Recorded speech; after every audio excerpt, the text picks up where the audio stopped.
wabarakatuh. Waalaikumsalam warahmatullahi wabarakatuh. A'udzubillahi minasyaitonir rajim. Bismillahirrahmanirrahim.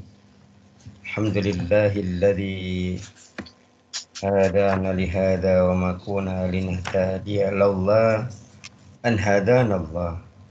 Asyhadu an la ilaha illallah wahdahu la syarika lah wa asyhadu anna sayyidana nabiyyana habibina Muhammadan abduhu wa rasuluhu wa la nabiyya wa rasula ba'da. Wa qala Allah ta'ala fil kitabihil karim.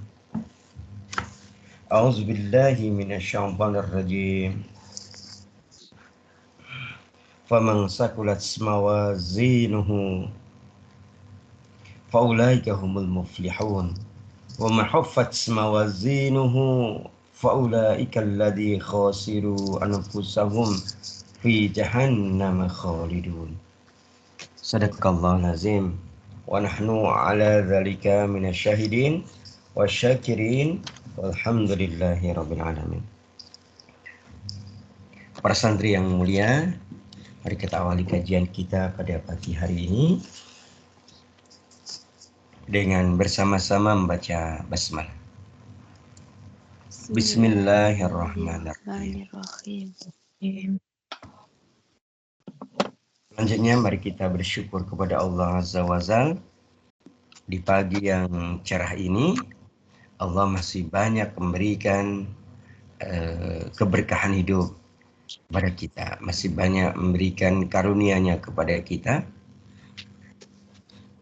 Allah masih menjaga dan melindungi kita, melindungi dan menjaga hati kita, pikiran kita, dan Allah masih menjaga seluruh gerak lahir dan gerak batin kita. Kita mohon kepada Allah agar Allah SWT menetapkan kita semua sebagai hamba-hambanya yang soleh dan solehah, sebagai hamba-hambanya yang Allah tetapkan hidayah, taufik, inayah, ma'unah, sehingga bisa melewati setiap fase kehidupan yang Allah tetapkan kepada kita. Salat dan salam semoga Allah limpah curahkan kepada baginda Nabi besar Muhammad sallallahu alaihi wasallam, kepada ahlul bait yang disucikan, kepada para sahabat ridwanullah alaihim, juga kepada seluruh mukmin, mukminat di seluruh penjuru negeri dan bumi yang sampai hari ini masih berpegang teguh i'tisam bihablillah, berpegang teguh kepada tali Allah, kepada agama Allah ini, hingga Allah menetapkan kebaikan-kebaikan pada diri kaum mukminin, sehingga Allah menetapkan izul Islam wal muslimun. Allah menetapkan kemuliaan kepada Islam dan kaum muslimin. Mari pada kesempatan yang mulia ini kita mohon kebaikan kepada Allah.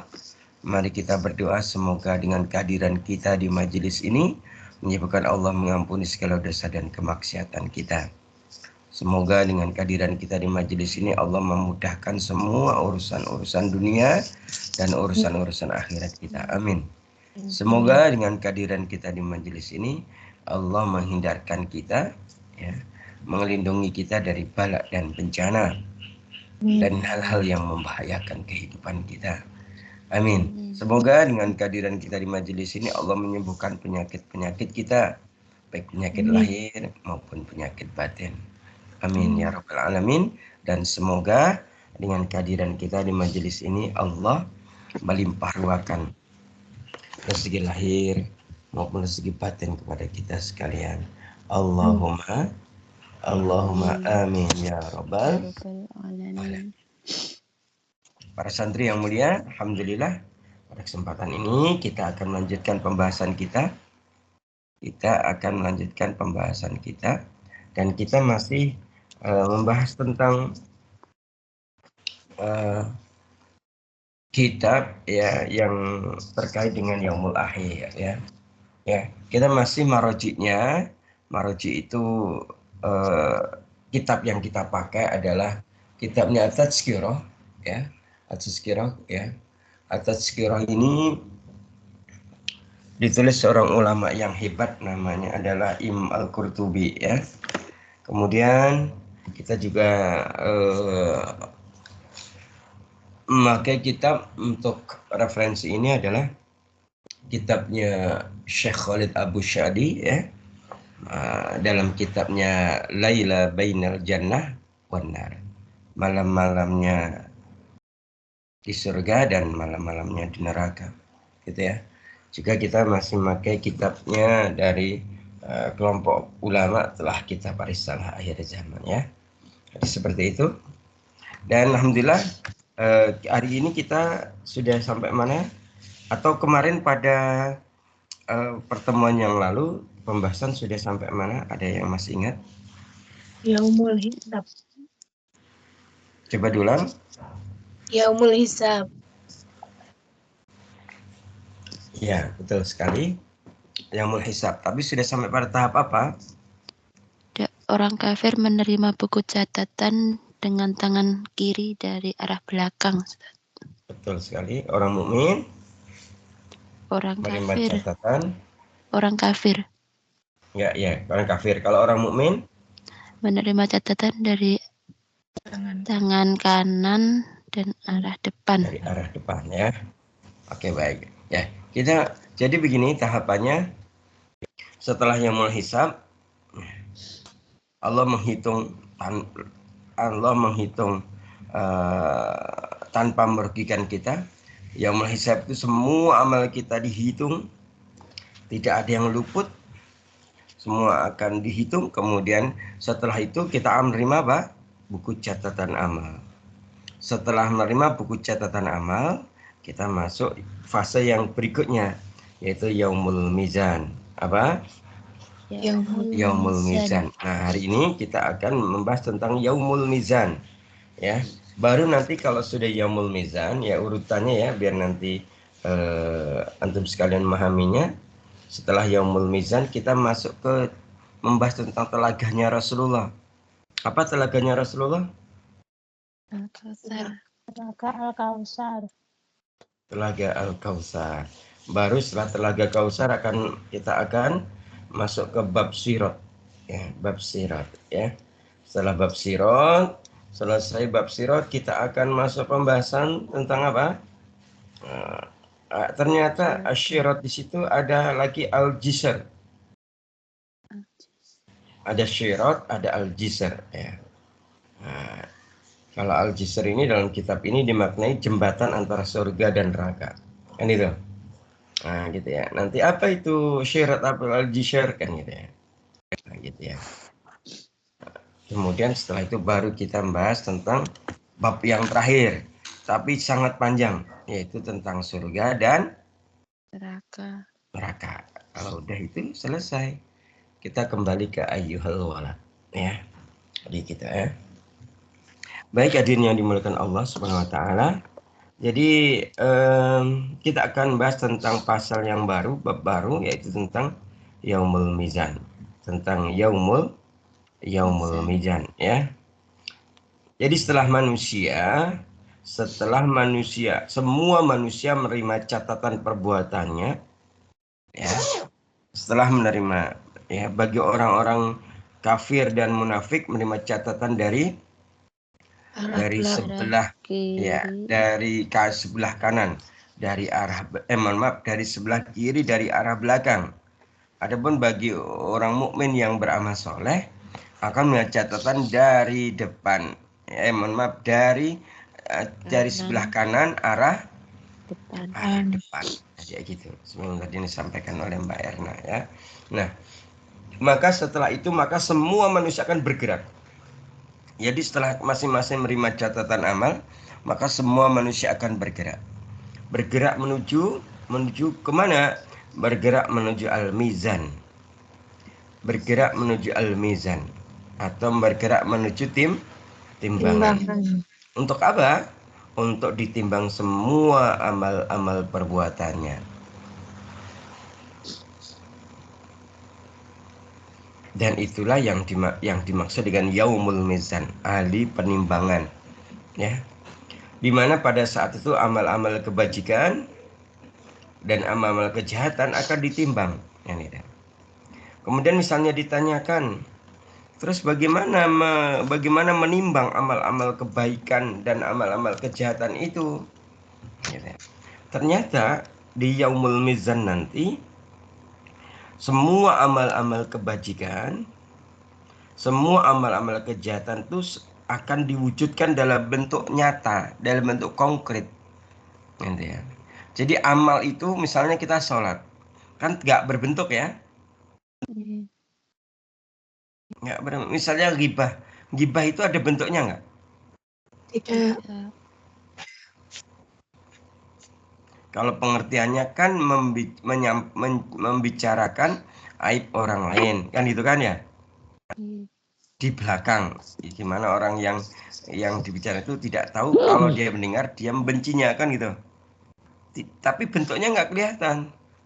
Sholat, ketika kita sholat bentuknya nggak kelihatan pula.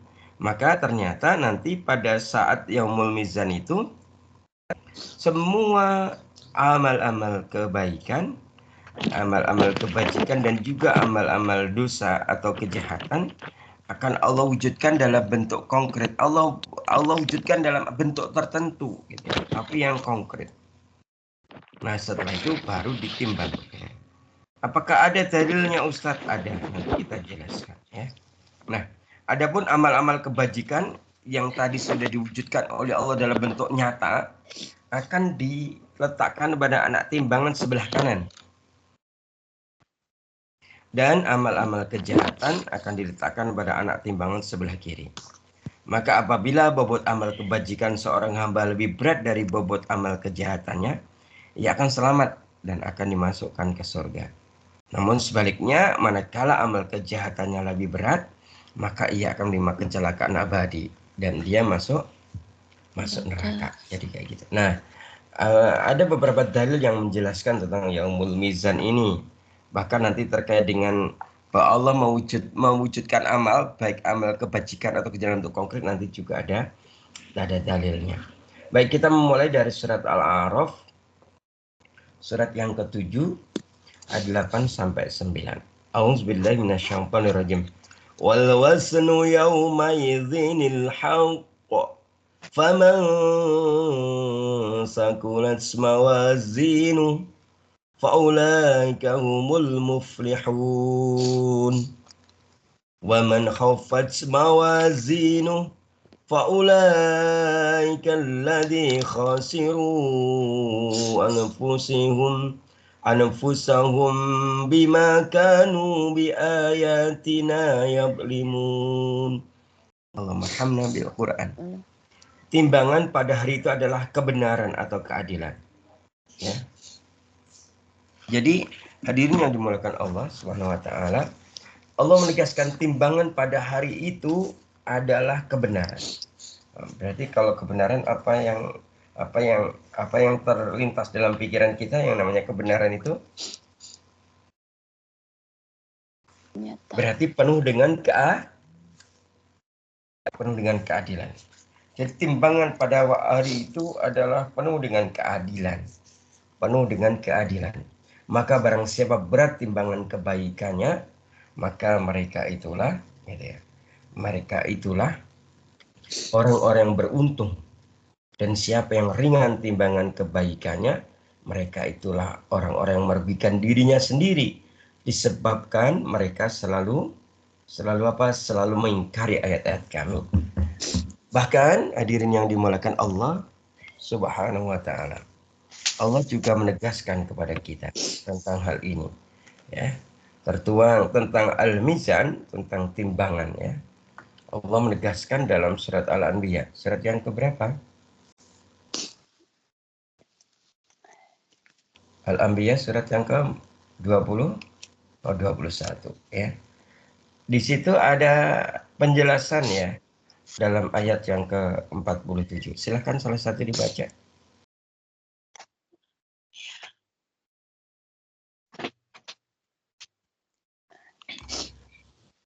Surat Al-Anbiya, surat 21 ayat 47.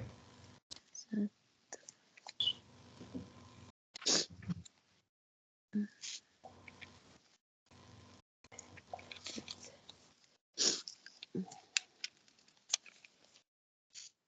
ibu-ibu yang sudah ketemu dibacain dulu.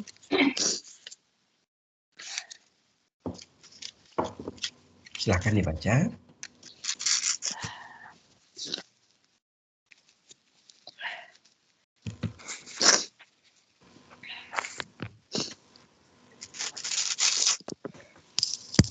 A'udzu billahi minasyaitonir rajim.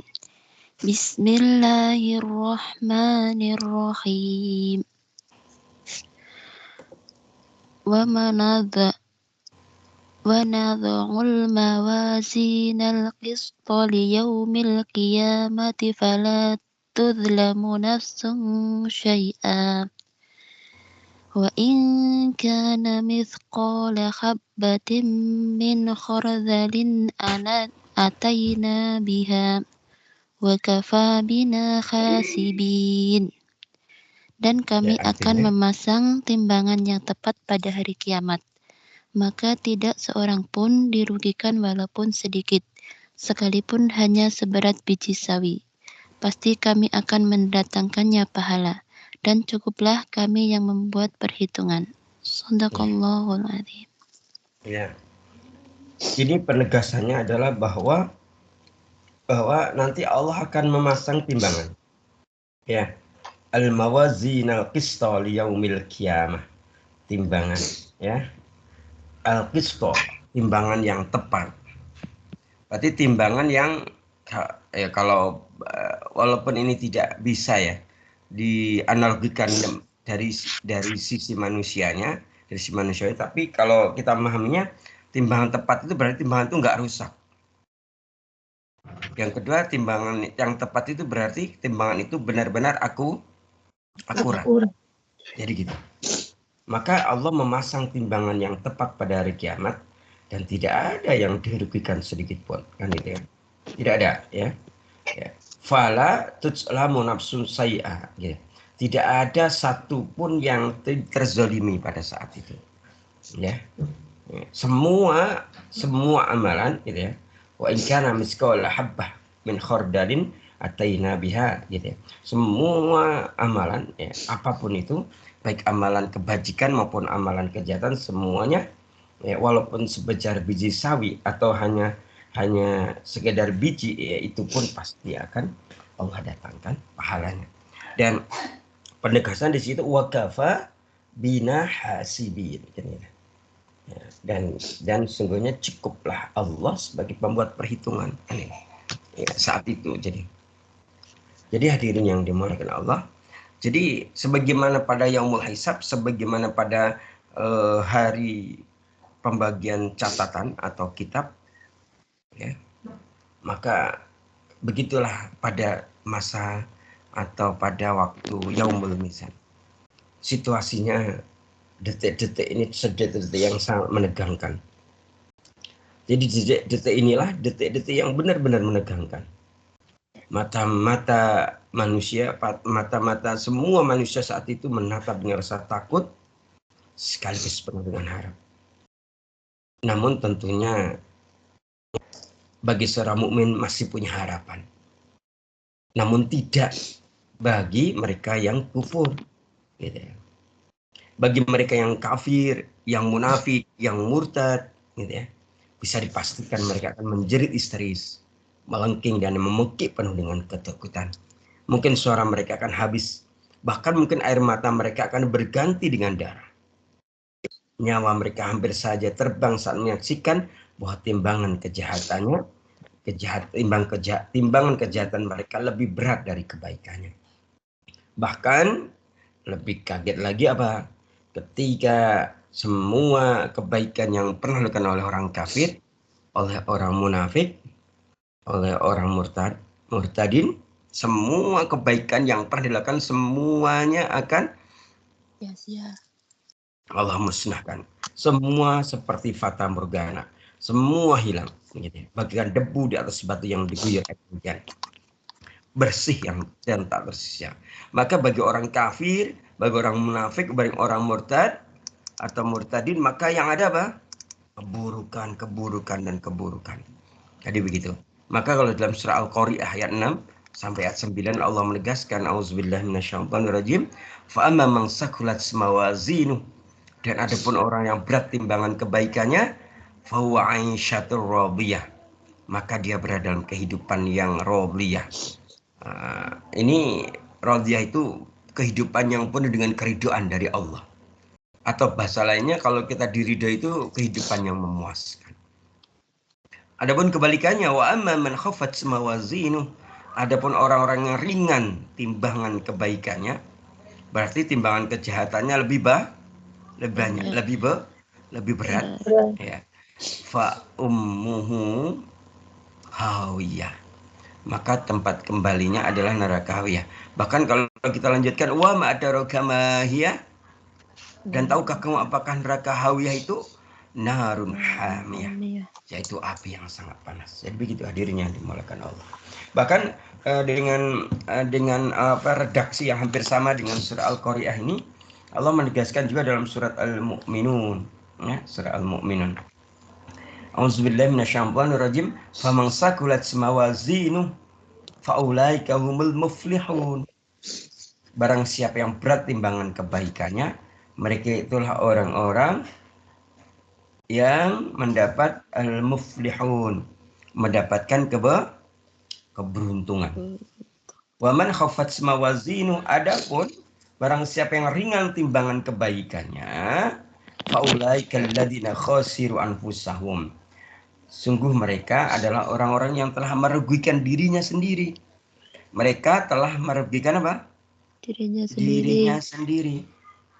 Fi jahannam khalidun, ya, dan mereka kekal di dalam neraka jahanam. Begitu.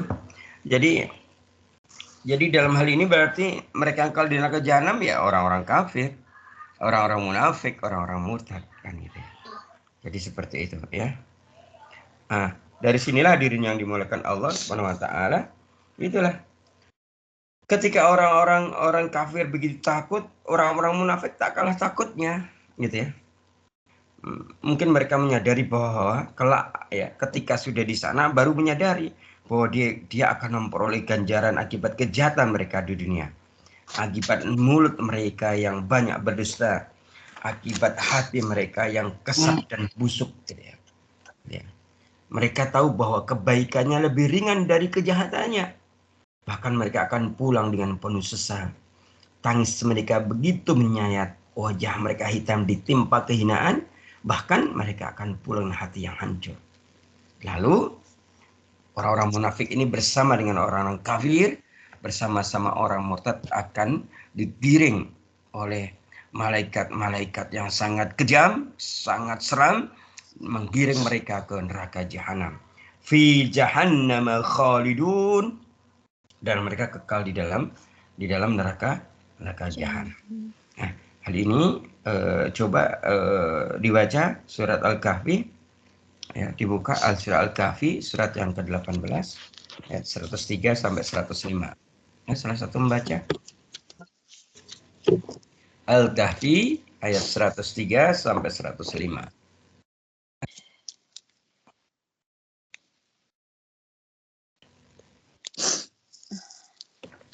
Baca agak keras.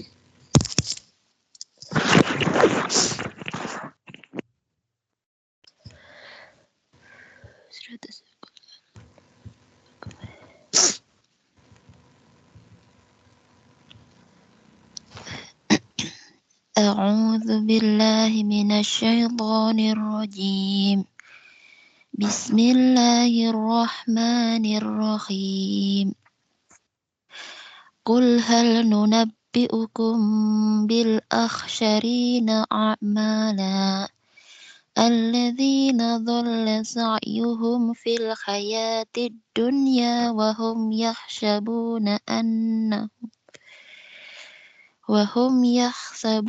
annahum yuhsinuna sun'a. Ulaika alladzina kafaru bi ayati rabbihim wa liqa'ihi wa habitat a'maluhum fala فلا نقيم لهم يوم القيامة وزنا. Katakanlah Muhammad, apakah perlu kami beritahukan kepadamu tentang orang yang paling rugi perbuatannya, yaitu orang yang sia-sia perbuatannya dalam kehidupan dunia, sedangkan mereka mengira telah berbuat sebaik-baiknya.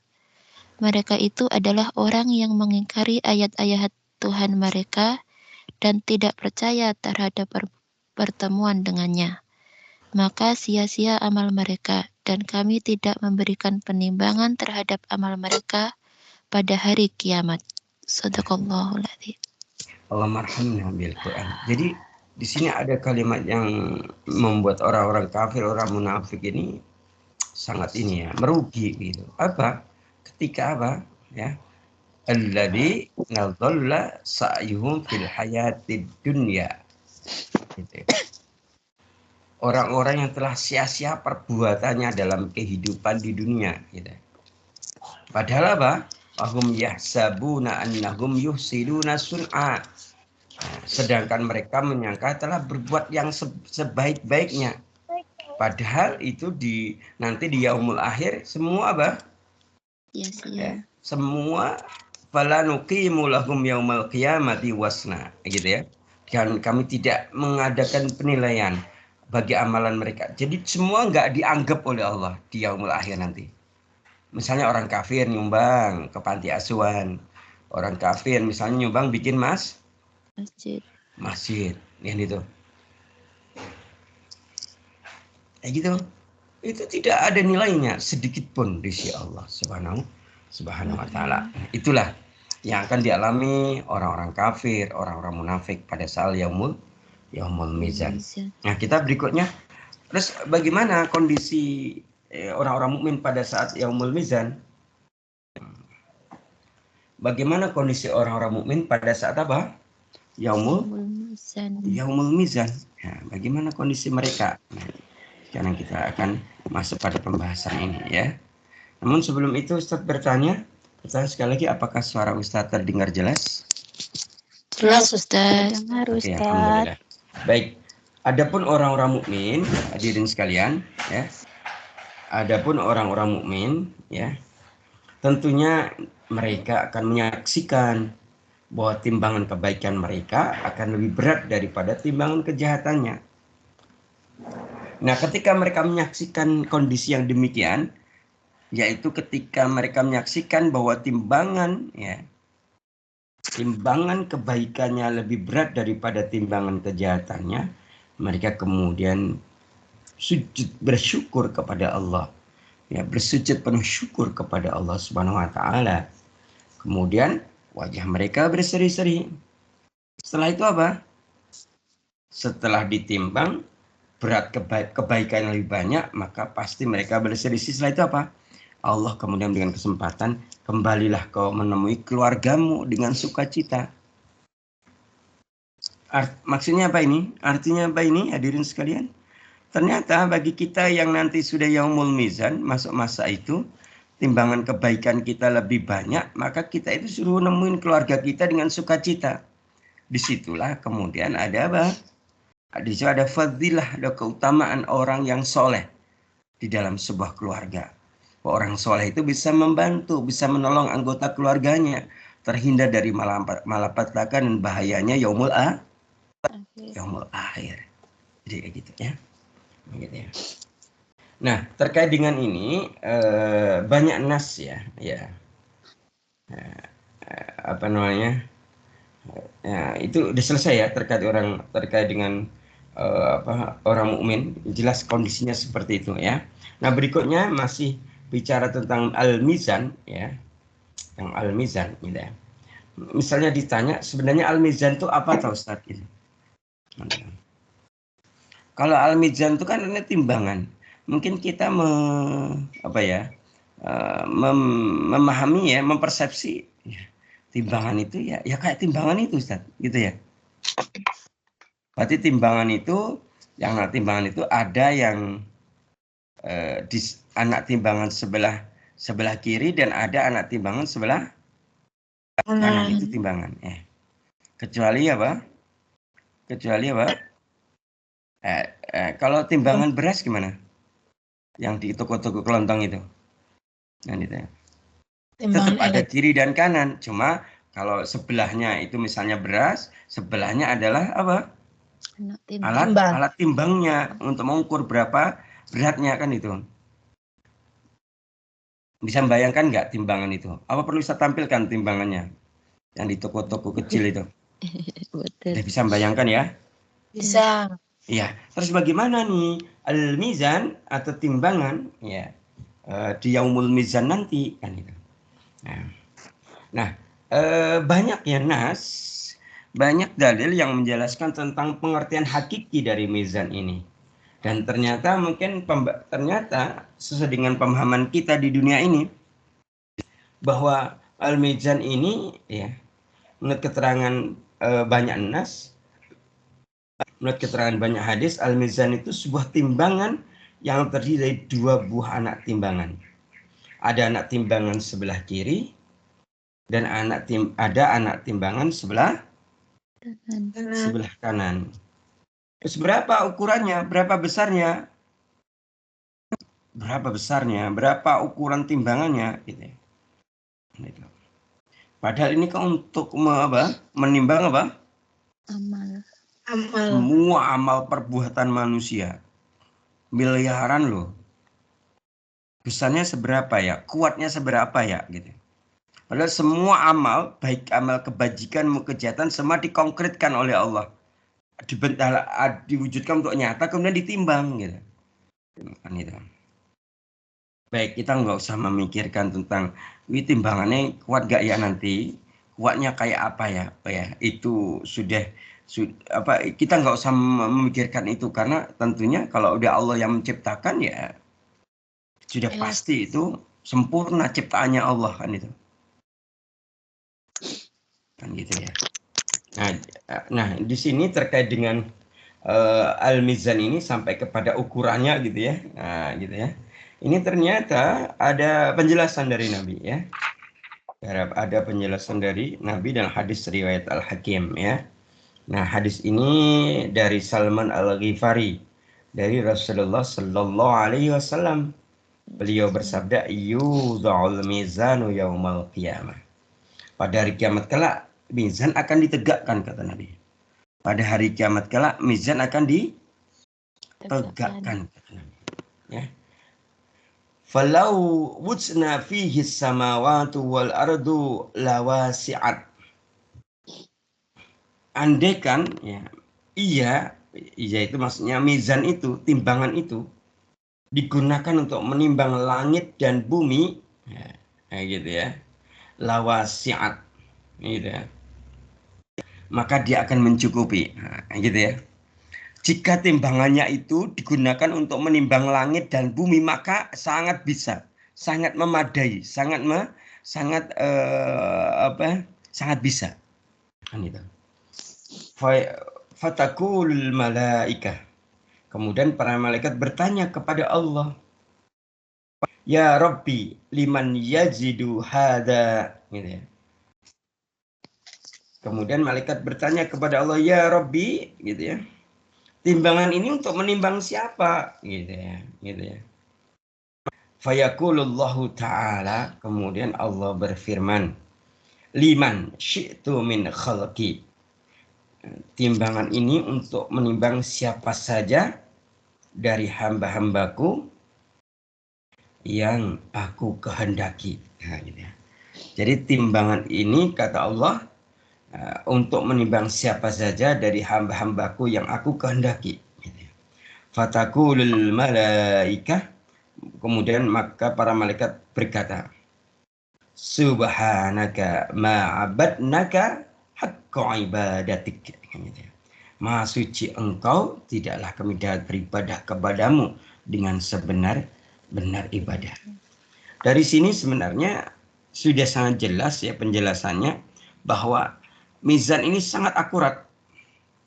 Ya, mizan ini sangat tepat. Ya. Tidak lebih,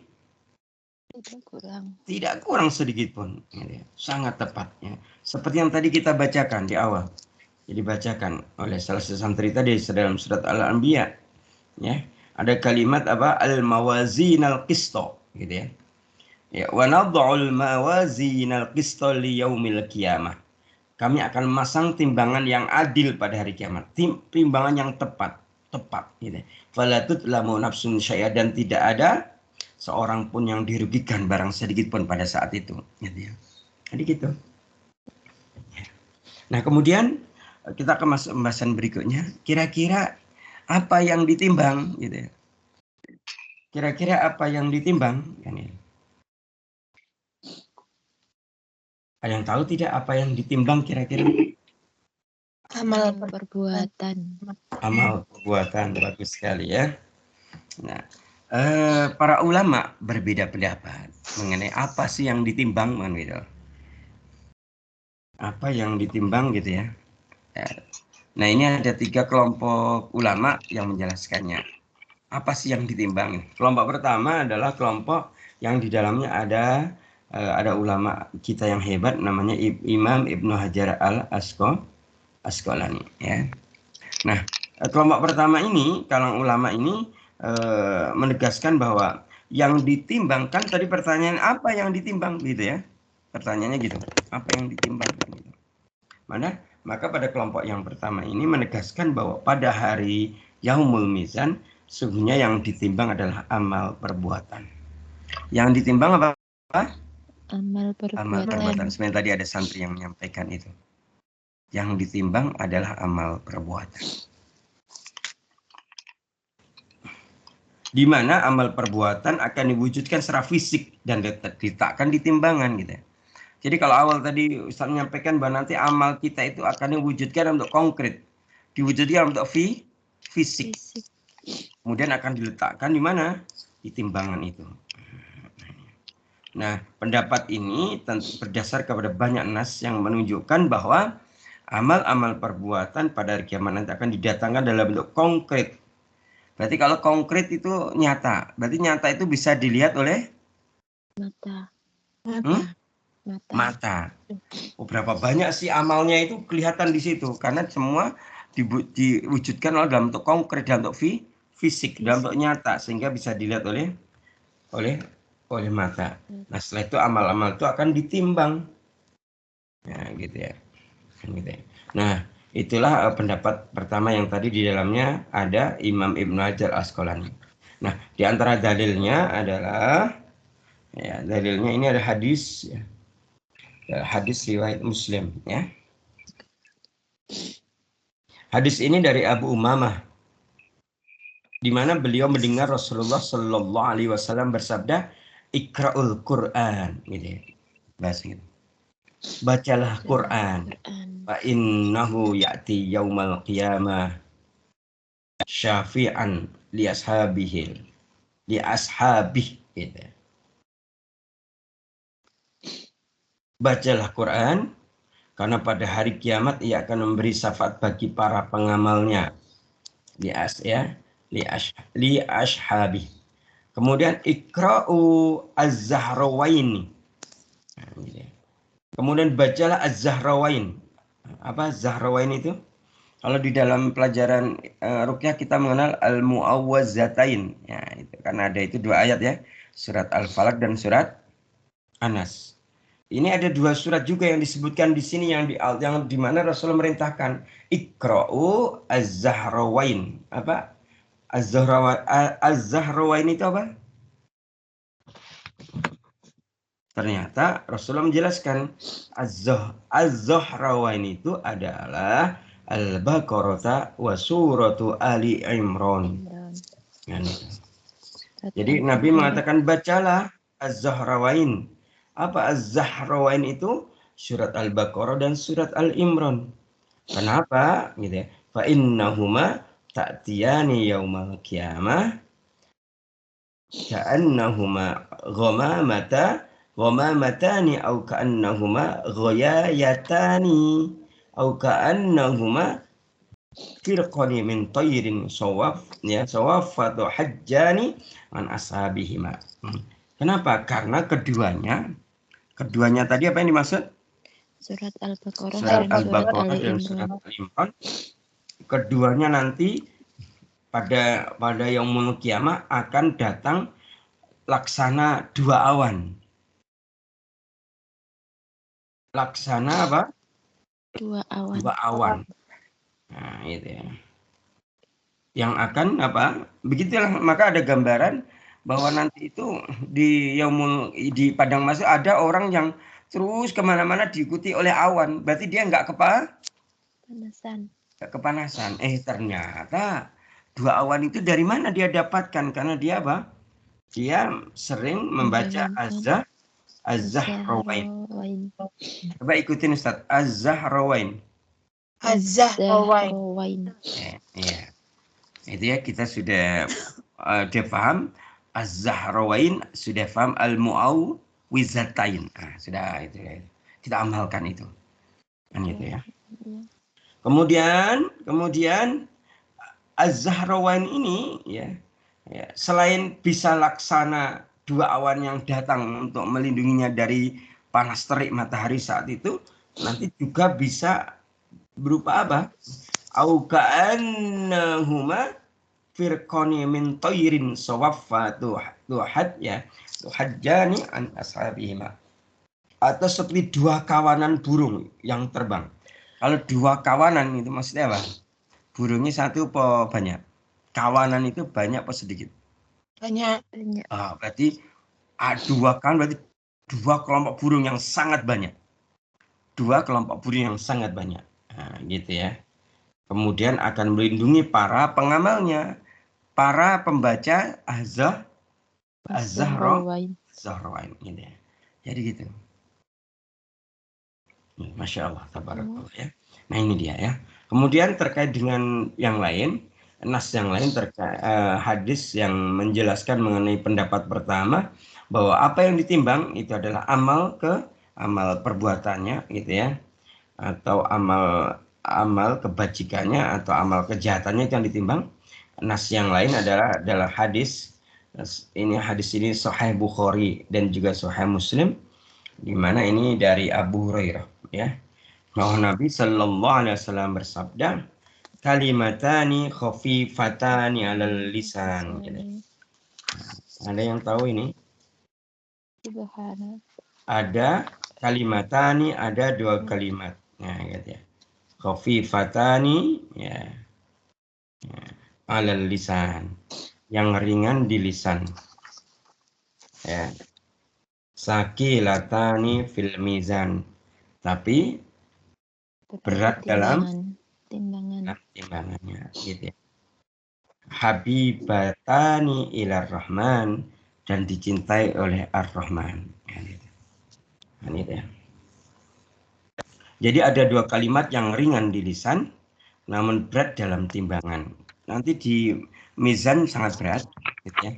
Kemudian itu apa? Habibatani ilar rahman, dan ini dicintai oleh ar-Rahman, dicintai Allah. Apa itu? Ya. Kita suruh mengucapkan kalimat subhanallahil azim, subhanallah wa bihamdihi. Wa fil lafaz, atau dalam lafaz yang lain, subhanallahi wa bihamdihi, subhanallahil azim. Nah, bisa dibalik ya. Bisa dibalik ya. Kita suruh membaca subhanallah wa bihamdihi, subhanallahil azim, atau subhanallahil azim, subhanallah hamdi, itu boleh. Nah, ternyata ini kan ringan di lisan dan berat timbangannya. Berarti bacaan ini kalau sering kita baca ini akan menjadi pemberat amal kebajikan. Nanti akan diwujudkan dalam bentuk konkret, diwujudkan dalam fisik. Ya, gitu ya. Bahkan gitu ya, dalam hadis yang lain, hadis ini Sahih Muslim dari Abu Malik Al-Asy'ari dari Nabi Shallallahu Alaihi Wasallam bersabda, az-zuhuru satrul iman. At-tuhuru, toharoh. Apa toharoh itu? Penyuci.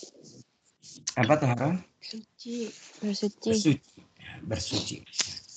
Nabi bersabda, at-tuhuru syatrul iman, bahwa bersuci itu adalah setengah dari keimanan. Nah, Ini dijelaskan oleh para ulama yang dimaksud dengan at-tahuru ini adalah berwudu. Syatrul iman di sini adalah sholat. Ternyata ya berwudu itu adalah separuh dari sholat. Itu penjelasannya. Ya, dalam kalimat at-tuhuru syatrul iman. Kemudian walhamdulillah, ya, ucapan alhamdulillah itu adalah tamlaul mizan. Ya. Ucapan alhamdulillah itu memenuhi timbangan. Coba ibu-ibu pikirkan, memenuhi timbangan yang dimaksud berarti apa memenuhi itu? Kalau orang Jawa memenuhi itu bahasa Jawanya apa? Apa ki? Menambahi. Nambahin, memenuhi. Ngebeki. Apa? Ngebei. Iya, ngebai. Pokoknya ngono iku ya. Ya, Jawa ini ngono iku. Jadi ternyata kalimat alhamdulillah itu memenuhi timbangan. Kalau jenengan tadi menyampaikan ngebei. Gitu ya, ngebei apa timbangan, memenuhi timbangan kan itu. Itu alhamdulillah. Kemudian wasubhanallah walhamdulillah tamla'ani au tamla'u ma bainas samawati wal ard. Kemudian ucapan subhanallah walhamdulillah ternyata ucapan itu memenuhi au tamla'u memenuhi ma bainas samawati wal ard. Memenuhi apa-apa yang dia memenuhi apa-apa yang di antara di langit dan bumi. Inilah yang tadi Nabi mengatakan kalimatani khafifatani 'ala lisan. Jadi dua kalimat yang ringan di lisan tapi berat di timbangan. Kalau kita baca hamdalah alhamdulillah itu sudah ngebai timbangan. Kalau baca alhamdulillah kita baca subhanallah walhamdulillah sudah memenuhi apa-apa yang ada di antara langit dan bumi. Gitu. Masya Allah, coba. Bikin berat timbangan kebaikan atau tidak? Bikin. Nah itu dia. Nah kalau dalam hadis yang lain, gitu ya, dalam hadis yang lain, ini hadis ini riwayat Abu Dawud, juga Tirmizi, juga An-Nasai, juga Ibnu Majah, juga riwayat Ahmad ya. Di situ hadis ini dari Abdullah bin Amru. Nah, dari Abdullah bin Amru. Ya. Dari Abdullah bin Amru. Bahwa Nabi Shallallahu Alaihi Wasallam bersabda, ada dua amalan. Ya. Ada dua amalan. Ya. Ada dua amalan yang apabila dijaga oleh seorang muslim, niscaya dia akan masuk surga, kata Nabi. Ada dua amalan yang apabila dijaga oleh seorang muslim, maka dia akan masuk surga. Nah, kedua amalan ini, kata Nabi, amalan yang ringan. Amalannya ringan, namun sedikit sekali yang mengerjakan. Sebenarnya ringan, tapi sedikit yang mengerjakan. Apa amalan itu? Apa dua amalan itu? Yang jika dijaga.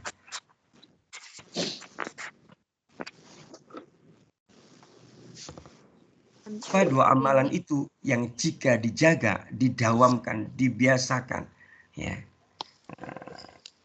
didawamkan, dijaga oleh seorang muslim, niscaya dia akan masuk surga. Amalan yang pertama adalah, kata Nabi, setiap selesai sholat, ya, setiap apa? Selesai sholat, kita suruh baca tasbih 10 kali. Baca tasbih berapa kali? 10 kali. Kemudian baca tahmid 10 kali. Jadi tasbih 10 kali, tahmid 10 kali, dan takbir 10 kali. Kan itu. Kalau kebiasaan kita di dalam zikir setelah salat itu tasbih berapa kali? 33. 33. Tahmid 33. Takbir 33. Berarti ini sudah dua-duanya ada sunahnya gitu ya. Dan ada fadilahnya gitu kan ya. Maka kalau yang pertama ini, barang siapa setelah sholat baca tasbih 10 kali, baca tahmid 10 kali dan bertakbir 10 kali, maka amalan ini senilai 150 di lisan.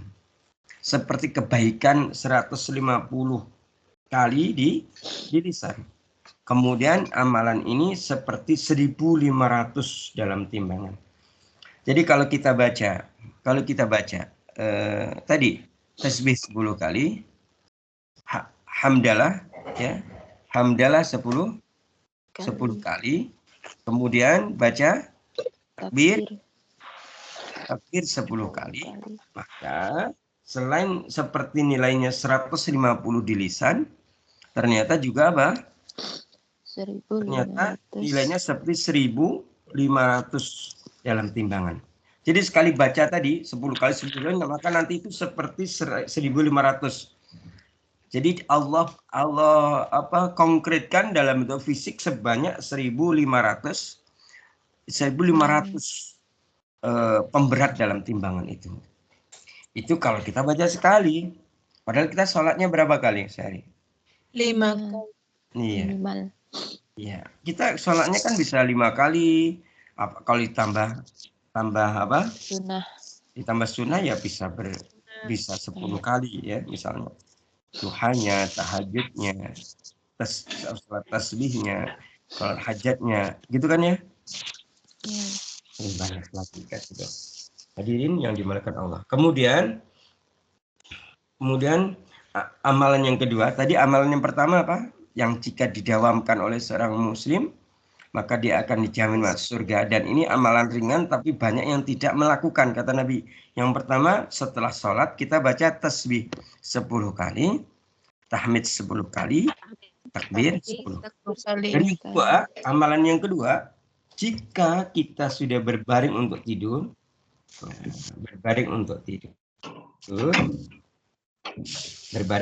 ya,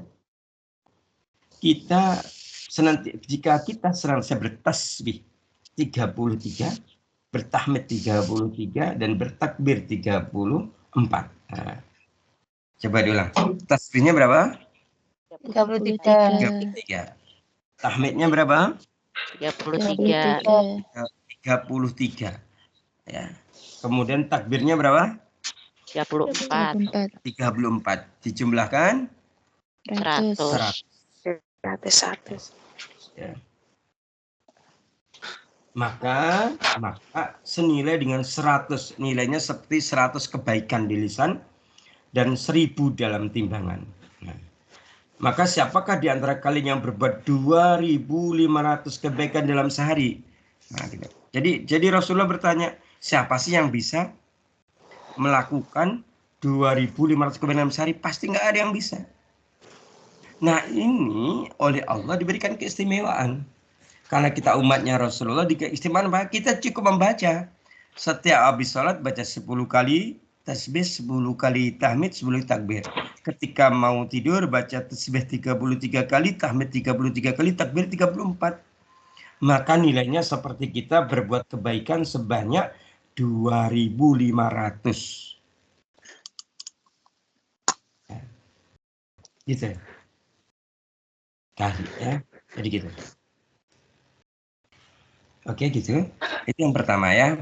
Jadi kita kembali tadi. Jadi kalau ditanya apa yang ditimbang, yang pertama apa tadi? Amal kebaikannya, amal. Kemudian kita masuk pendapat yang kedua. Mohon maaf Ustaz, mau bertanya apakah waktunya sudah habis? Belum Ustaz. Belum. 10 menit lagi Ustaz. Oke, baik. Ya, jangan lama-lama lah ya. Ya. Baik, kita masuk apa yang ditimbang. Nah, pendapat ulama yang kedua, Yang ditimbang kalau tadi amal, nah pendapat yang kedua yang ditimbang itu adalah manusia. Manusianya yang ditimbang. Jadi manusia suruh berdiri di mizan, di salah satu anak timbangan itu. Ya, suruh berdiri mizan. Jadi pendapat kedua yang ditimbang adalah manusia. Berarti siapa? Orang yang melakukan amal. Kalau pendapat pertama tadi yang ditimbang amalnya, kalau pendapat yang kedua yang ditimbang manusianya yang melakukan amal. Nah, ini banyak nas juga yang menunjukkan bahwa ternyata manusia akan ditimbang pada hari kiamat. Tentunya berat dan ringannya tidak tergantung pada kadar apa? Tidak, jadi berat dan ringannya tidak tergantung kepada bobot tubuh atau banyak daging dan lemak di tubuh, tidak. Oh ini yang gemuk sekali ini bakal berat, oh enggak ada hubungannya dengan banyaknya daging dan lemak yang tertimbun di dalam tubuh.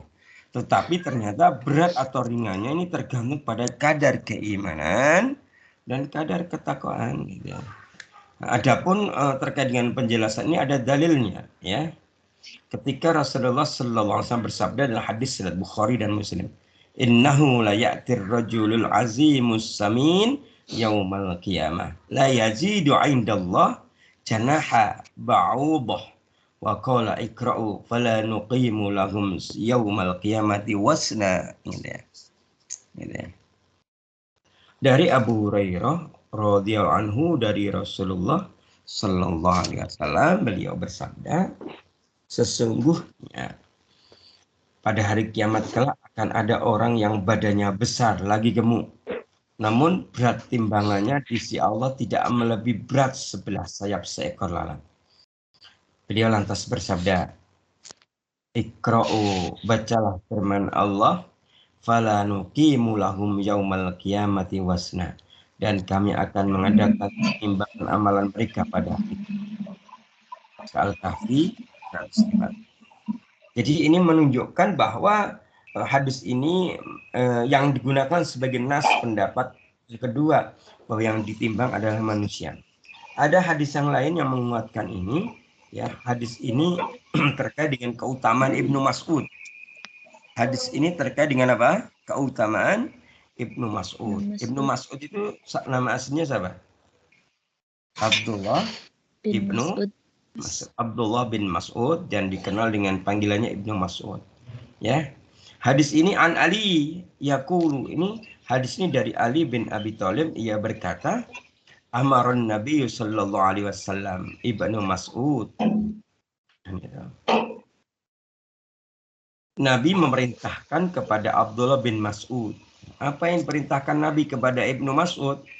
An yas'ada syajaratan fayatiyahu bi syai'in minha, gitu ya. Nabi merintahkan kepada Abdullah bin Mas'ud atau Ibnu Mas'ud untuk memanjat pohon kurma dan memetik buahnya untuk beliau.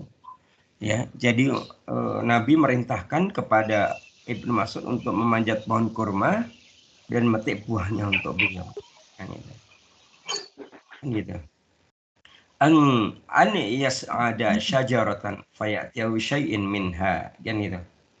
Ya. Lantas Ibnu Mas'ud pun segera memanjat, ya. Segera apa? Memanjatnya. Segera memanjat pohon yang dimaksud oleh Nabi, kan itu ya. Maka tatkala dia memanjat pohon itu, gitu ya, fanazara ashabuhu ilal humusyati saqaihi fadhaqihu, kan itu. Tatkala jadi ketika Ibnu Mas'ud memanjat pohon kurma tadi, maka para sahabat melihat apa? Betapa kurusnya kedua betis Ibnu Mas'ud. Lantas mereka fadhaqihu, lantas mereka menertawakannya. Ya. Jadi ketika Ibnu Mas'ud itu memanjat pohon kurma yang dimaksud Nabi, terlihat itu betisnya, kedua betis Ibnu Mas'ud kecil sekali, kurus banget. Dan para saat kemudian menertawakannya. Para saat kemudian, faqala an-nabiyyu sallallahu alaihi wasallam. Kemudian ketika Nabi mendengar demikian, Rasulullah bersabda, "Apa? Ma yudhikukum?" gitu ya. Jadi ketika mendengar para sahabat menertawakan kaki atau betisnya Ibnu Mas'ud yang terlalu kecil, kemudian Nabi bersabda, "Ma yubhikukum." Ya. Apa yang buat kalian tertawa? Gitu ya. La rijlu abdillahi fil mizani asqalu min Uhud. Min Uhud, gitu ya. Uhud itu gunung Uhud itu loh. Asqalu min Uhud, ya. Seperti apa? Seperti gunung Uhud ya. Maka lengkapnya Nabi mengatakan bahwa apa yang membuat kalian tertawa, kata Nabi. Kemudian Nabi menegaskan, la rijlu abdillah fil mizani asqalu min Uhud.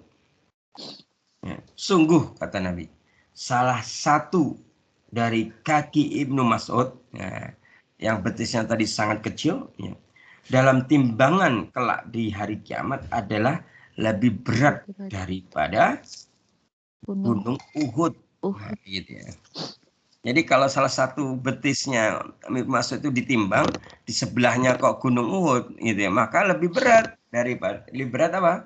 Betisnya apa? Salah satu dari kakinya Ibnu Mas'ud. Begitulah ya. Begitu hadirin sekalian. Ya. Dan kemudian yang ketiga, kita selesaikan dulu yang ketiga. Adapun pendapat yang ketiga adalah yang kalau yang pertama yang ditimbang amal, yang kedua yang ditimbang manusia, yang ketiga apa yang ditimbang? Yang ketiga yang ditimbang adalah apa? Buku, kitab, ya. Buku dan lembaran-lembaran catat amal perbuatan, ya, sijilnya. Jadi yang ditimbang apa? Yang ketiga pendapatnya buku, catatannya. Jadi kita tadi misal kita mau menerima catatan dari sebelah mana itu yang nanti buku itu yang akan ditimbang. Nah, dasar dari pendapat ini adalah hadis, ada riwayat Tirmizi, ada An-Nasai, Ibnu Majah, Ahmad, Ibnu Hibban dan juga Al-Hakim. Dan ini ada hadis yang cukup panjang, ya. Ya, hadisnya cukup panjang ya. Ini Ustadz langsung kepada ini aja ya, maknanya saja ya, karena sangat panjang kalau Ustadz baca matanya. Pada waktunya sudah habis ya. Biar kita sampai titik ya. Dari hadis ini, hadis riwayat Tirmizi, Ibnu Majah, juga Ahmad, Ibnu Hibban, Al-Hakim, gitu ya. Jadi cukup banyak yang meriwayatkan dan derajatnya sahih. Ya. Dari Abdullah bin Amr bahwa Rasulullah Shallallahu Alaihi Wasallam telah bersabda, pada hari kiamat kelak, ya, pada hari kiamat kelak, seseorang dari umatku akan dipanggil. Seseorang dari umatku akan dipanggil, dan ia berdiri di hadapan seluruh makhluk. Nah, gitu. Pada hari kiamat kelak, seorang dari umatku akan dipanggil. Jadi kan kita dipanggil seseorang, kemudian ia berdiri sendiri di hadapan seluruh makhluk. Kemudian Nabi melanjutkan, setelah itu diperlihatkanlah kepadanya 99 lembar. 99 lembar catatan kejahatannya. Nah, setiap lembarnya panjangnya adalah sejauh mata memandang. Ustaz mau nanya, sejauh mata memandang itu berapa jauh? Berapa jarak? Panjangnya berapa? Tidak terukur. Nggak terukur, masa? Nggak terukur. Sejauh mata memandang masa nggak terukur? Banyak. 5 cm. 5 cm. Kalau kita melihat gitu ya, pasti kalau sesuatu yang dilihat itu terukur dong. Bisa diukur dong. Kita bisa ngadain eksperimen, misalnya ada tulisan gitu kan ya. Oh gitu ya, kita membaca. Atau kalian lihat benda kan itu. Misalnya Ustadz nih sekarang nih. Ustadz ini dari kaki Gunung Lawu bisa ngeliat puncaknya Gunung Lawu loh. Gitu. Kan gitu ya. Berarti kan jauh gitu ya. Intinya baik. Jadi intinya sangat jauh gitu ya. Jadi kata Nabi, ada salah satu dari umatnya Rasulullah dipanggil oleh Allah. Kemudian dia berdiri sendiri di hadapan seluruh makhluk Setelah itu diberikan apa? Diperlihatkan kepadanya 99 lembar catatan kejahatannya. Dan setiap lembarnya itu panjangnya sejauh mata memandang. Kemudian Allah bertanya, apakah ada yang engkau ingkari? Gitu. Allah bertanya. Dari semua catatan yang ada di 99 lembar tadi, yang panjangnya satu lembarnya sejauh mata memandang, itu Allah bertanya, apakah ada yang engkau ingkari? Maka hamba itu menjawab, tidak, wahai Rabbku. Kemudian Allah bertanya kepadanya, apakah para malaikat pencatat amal menzolimimu? Maka ia menjawab, tidak, wahai Rabbku. Kemudian Allah bertanya lagi, apakah engkau punya suatu kebaikan? Nah, gitu ya. Dia ditanya gitu. Kan itu kejahatannya banyak sekali ya. 99 lembar dan satu lembarnya panjangnya sejauh mata memandang. Banyak apa sedikit itu kejahatannya? Banyak Ustaz. Banyak sekali. Banyak banget. Ini ya.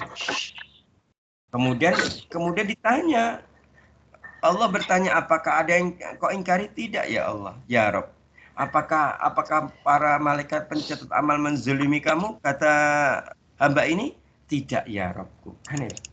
Kemudian Allah bertanya, apakah engkau punya suatu kebaikan? Kira-kira gimana? Kalau kita ditanya begitu, kita sudah tahu kejahatan kita segitu banyaknya, kemudian Allah nanya, kamu punya kebaikan nggak sih? Gitu. Bagaimana jawab kita? Tidak. Iya. Maka hamba ini menjawab penuh. Dia menjawab, tetapi dia dengan gemetar ketakutan. Dia menjawab ketika ditanya, terus kamu itu punya kebaikan atau tidak? Kemudian ia menjawab dengan gemetar ketakutan. Apa jawabannya? Tidak, wahai Rabbku. Begitu. Jadi dia sudah yakin nanti akan masuk neraka. Yakin akan dihinakan karena kejahatannya begitu banyak. Sampai-sampai dia udah lupa kalau dia pernah berbuat kebaikan, walaupun sedikit dia pernah lupa. Dia lupa gitu. Karena di hadapannya begitu banyak catatan kejahatan dirinya gitu ya. Kemudian ketika ditanya apakah engkau punya kebaikan, dia menjawab dengan gemetar dan penuh ketakutan, tidak wahai Rabbku. Kemudian Allah berfirman, tetapi ya, Allah berfirman gimana? Tetapi di sisi kami, kamu masih mempunyai beberapa amal kebaikan. Dan kamu pada hari ini tidak akan dizalimi sedikit pun. Kemudian Rasulullah melanjutkan, kemudian ditunjukkanlah kepadanya sebuah kartu. Satu kartu ya, berisi tulisan yang pernah dibacanya. Kan semua amal nanti di sana akan diwujudkan dalam bentuk fisik, dalam bentuk konkret. Maka salah satu amal itu diwujudkan dalam bentuk kartu. Gitu. Di mana kartu itu di dalamnya ada tulisan yang pernah dia baca. Apa tulisannya yang di kartu itu? Ternyata tulisannya adalah Asyhadu an la ilaha illallah wa asyhadu anna Muhammadan abduhu wa rasuluh. Gitu ya. Ternyata dia pernah mengucapkan kalimat itu.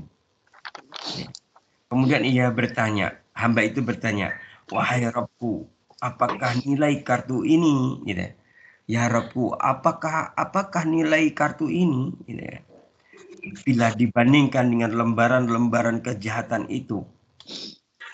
Kemudian Allah menjawab, engkau tidak akan dizalimi. Begitu. Engkau tidak akan dizalimi. Ya. Semua catatan kejahatannya dibuka, semua catatan kebaikannya walaupun sedikit dibuka pula. Maka kemudian lembaran-lembaran kejahatannya diletakkanlah pada salah satu anak timbangan, dan kartu yang tadi berisi kalimat yang dibaca, yang dia baca ketika di dunia, yang tadi disebut dengan kalimat apa? 2 kalimat syahadat. Ya. Kemudian diletakkan pada anak timbangan yang lain. Kemudian setelahnya keduanya timbang. Apa yang terjadi? Ternyata menurut hadis ini, bobot kartu yang di dalamnya ada tulisan 2 kalimat syahadat, ya, itu lebih berat daripada bobot lembaran-lembaran kejahatan yang sedemikian banyak tadi. Maka tidak ada suatu pun yang beratnya mengalahkan nama Allah. Gitu ya. Gitu ya. Ini ada juga keterangan yang lainnya. Ketika ada seorang hamba dihadapkan kepada Allah dan kemudian hidupnya semua dipenuhi dengan kejahatan-kejahatan, maka kemudian malaikat Zabaniyah sudah kemudian bertugas menyeret orang ini dan akan dilemparkan ke neraka. Tapi kemudian Allah berfirman, wahai malaikat, berhentilah. Sebelum kau melaksanakan tugasmu untuk melemparkannya ke neraka, gitu ya, maka bedahlah, operasilah jantungnya, hatinya, bukalah hatinya, gitu ya. Betul, akhirnya malaikat membedah dadanya, kemudian lihat di jantungnya, ternyata di situ ada denyut jantung. Setiap denyut jantung itu di situ ada kalimat Allah, Allah, Allah, begitu. Setelah itu Allah berfirman, timbanglah dengan semua kejahatannya. Maka semua kejahatan yang semua kejahatan yang dia lakukan, yang dia tidak pernah berbuat kebaikan, gitu ya, ditaruh di sebelah anak timbangan sebelahnya. Kemudian sebelah anak timbangannya ditaruhlah kalimat Allah yang terukir di dalam hatinya. Maka ternyata lebih berat kalimat Allah yang terukir di hatinya. Maka hamba ini akhirnya tidak jadi dimasukkan ke neraka, tapi kemudian dimasukkan ke surga. Jadi ya. Maka begitulah pentingnya kita itu coba menghadirkan Allah dalam hati kita. Kita banyak menyebut nama Allah. Kita mencoba mengukir namanya Allah di hati kita. Kan itu. Apa-apa kita Allah, apa-apa kita menyebut nama Allah. Masya Allah, tabarakallah. Jadi kesimpulannya dari ketiga pendapat itu, ternyata pendapat yang paling benar adalah dari ketiga pendapat itu, ternyata pendapat yang paling benar tentunya wallahu alam, Allah yang Maha tahu. Tetapi dari sekian pendapat itu, maka disimpulkan bahwa ketiga-tiganya ditimbang semua. Amalnya ditimbang, manusianya ditimbang, dan Katanya apa yang ketiga? catatan. Ya, catatannya juga ditimbang. Ya, tidak ada yang dikurangi, tidak ada yang ditambah. Semua tepat, akurat. Jadi seperti itu. Baik, para santri Islam mungkin begitu untuk hari ini. Ya, semoga ini menambah hasanah kita. Ya, kemudian memunculkan kesadaran kepada kita, memunculkan kedewasaan hati agar kita bisa memperbaiki diri. Semakin banyak menyebut nama Allah, semakin banyak mendekat kepada Allah, semakin banyak berbuat kebaikan insya Allah. Dan insya Allah pekan depan kita akan melanjutkan masih di Yaumul Mizan tentang amalan-amalan yang berat dalam timbangan. Nanti kita akan membahas tentang itu. Apa sih amalan-amalan yang memberatkan timbangan? Nah, ini kita akan bahas itu. Setelah itu baru Telaga Al-Kautsar. Kita akan bahas itu, baru Syirat. Setelah Syirat baru Jisr. Tadi Jisr. Ya. Jisr tadi apa? Jembatan antara surga dan neraka. Dan baru kemudian kita bicara bab yang terakhir, tapi sangat panjang, yaitu surga dan neraka. Jadi, wallahu ta'ala alam. Mari kita akhiri dengan hamdalah dan doa majelis. Subhanakallah bihamdika asyhadu an la ilaha illa anta bil khairat bila sabilil haq. Wassalamualaikum warahmatullahi wabarakatuh. Terima kasih. Warahmatullahi wabarakatuh. Ustaz mohon izin. Terima kasih Ustaz. Ji, Ustaz mohon izin.